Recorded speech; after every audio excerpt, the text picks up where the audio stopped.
Gouache, it's a happy medium. A medium is a type of paint. So it is a happy medium. Get it? Haha. Because it's a mix between watercolor and acrylic. I have not used it very much. It's newer than the old school acrylic or watercolors or oils, but I am eager to try it. What I like about watercolor is that you can blend the colors and that they flow together nicely. So you get that in gouache. What I like about acrylic is that the colors are denser and have more pigment and are stronger, and that you can do some things with texture. So you can do that with gouache as well. So the techniques that you're about to see are going to be familiar to you because of what you've learned with watercolor and acrylic.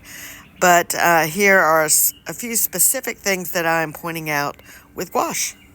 Just like in watercolor or acrylic or oil, you can blend the colors to create lighter versions using white for a tint or black or gray for a shade. That's how you get value in your paintings and create shadows. With gouache, when you blend them or layer them, what you're going to do is you're going to have your first layer with a lot of water, and then you're going to come in and you're going to add the second layer with also a lot of water, maybe not as much, but you are going to kind of play with it until you get the color that you want. But you're just layering two water-filled pigments on top of each other to get the effect that you want. So I'm showing you the first one is creating the tint. The second one is creating the shade. Just like with other mediums too, a little bit of the black tint goes, or not tint, color goes a long way. So you don't want to do too much, as I almost did here.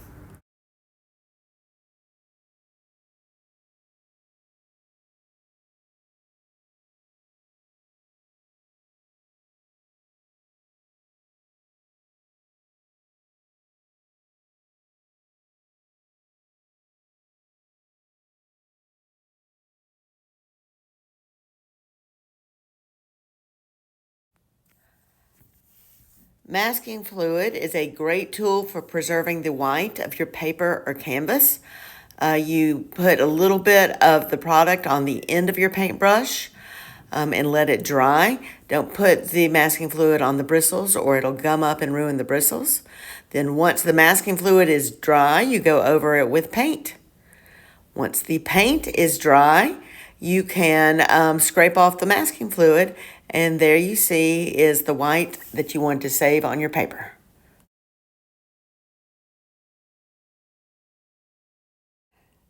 The reason that gouache is like watercolor and not acrylic is because you can re-wet the paint that is already on your paper and blend it in just as I'm doing here in this little spot in this re-wetting.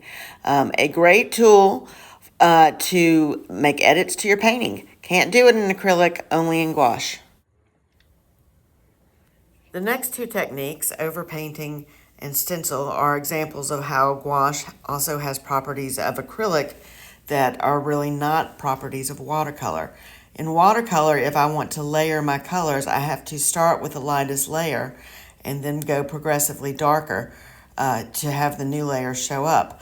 With gouache, I can have my dried paint and go over it with even a lighter color, and it will show up because it is more opaque. So you see this in the overpainting and in the stencil.